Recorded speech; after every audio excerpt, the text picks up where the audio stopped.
Serangan rudal mengguncang Teheran pada 17 Juni 2025.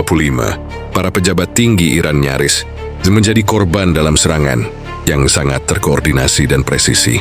Laporan dari Fars News menyebut adanya kemungkinan kebocoran informasi internal yang memperkuat dugaan adanya pengkhianat di pemerintahan Iran. Konflik bersenjata antara Israel dan Iran telah menewaskan ratusan orang dalam waktu singkat. Dimulai dari serangan udara Tel Aviv terhadap fasilitas Iran, hingga serangan balasan rudal dan drone oleh Teheran ke wilayah Israel.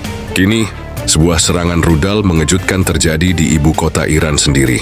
Siapa dalangnya? Kepo ini ya benar-benar serangan Israel. Mengapa para pemimpin Iran jadi target? Apakah ini awal dari perang Timur Tengah yang lebih besar? Tonton selengkapnya dalam video ini. Serangan rudal mengguncang Teheran, pejabat tinggi Iran selamat dari upaya pembunuhan. Teheran, Iran, ketegangan antara Iran dan Israel mencapai titik didih setelah sebuah serangan rudal menghantam gedung pemerintahan di Teheran Barat pada 17 Juni 2025. Serangan ini terjadi ketika para pemimpin tinggi Iran, termasuk kepala 3 cabang pemerintahan, sedang mengadakan pertemuan di lantai bawah gedung yang dijaga ketat. Detail serangan. Menurut laporan dari kantor berita Fars, serangan tersebut melibatkan 6 proyektil yang secara presisi menghantam pintu, masuk dan keluar gedung pemerintahan. Pendekatan taktis ini disebut-sebut mirip dengan metode operasi pembunuhan terhadap pemimpin Hizbullah, Hassan Nasrallah, yang menunjukkan kecanggihan dan tingkat informasi yang tinggi dari pelaku. Para pejabat berhasil dievakuasi melalui pintu darurat yang telah direncanakan sebelumnya. Namun Pezeshkian, yang diyakini merupakan salah satu tokoh penting dalam pertemuan tersebut, dilaporkan mengalami luka saat proses evakuasi. Meski berhasil keluar dengan selamat, kecurigaan pengkhianatan internal. Kejadian ini memicu dugaan adanya kebocoran informasi internal di jajaran pemerintah Iran. Fars menyebutkan bahwa tingkat keakuratan serangan menunjukkan kemungkinan besar keterlibatan orang dalam atau pengkhianat yang memberikan informasi lokasi dan jadwal pertemuan para pejabat tinggi tersebut.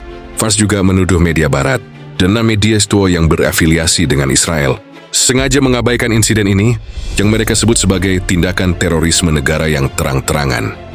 Sebaliknya, media-media tersebut justru memilih untuk mengkritik fatwa keagamaan dari para ulama Iran terhadap tokoh-tokoh seperti Presiden Al-Isa, Donald Trump, dan Perdana Menteri Israel Benjamin Netanyahu.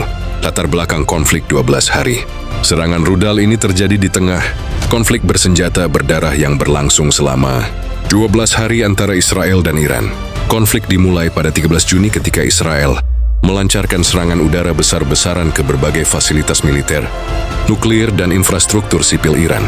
Serangan tersebut menewaskan sedikitnya 6 warga Iran dan melukai lebih dari 53 orang, menurut data dari Kementerian Kesehatan Iran. Sebagai balasan, Teheran menembakkan rudal dan mengerahkan drone ke berbagai wilayah di Israel. Serangan balasan Iran menewaskan 29 orang dan melukai lebih dari 3.400 warga Israel. Menurut laporan yang dirilis Universitas Ibrani Yerusalem, konflik akhirnya dihentikan melalui kesepakatan gencatan senjata yang dimediasi oleh Amerika Serikat dan mulai berlaku pada 24 Juni 2025. Kesimpulan, serangan rudal yang hampir menewaskan pemimpin-pemimpin puncak dan menandai eskalasi serius dalam konflik Israel-Iran. Kejadian ini menimbulkan kecurigaan serius akan kebocoran internal dan memicu kemarahan Iran terhadap negara-negara Barat yang dianggap bias dalam melaporkan insiden tersebut. Dalam konteks konflik 12 hari yang menewaskan ratusan orang di kedua belah pihak, insiden ini menunjukkan betapa rentannya keamanan nasional Iran dan seberapa tinggi taruhan geopolitik yang sedang dimainkan oleh kedua negara. Meskipun gencatan senjata telah tercapai, situasi tetap tegang dan upaya stabilisasi regional menghadapi tantangan berat ke depan.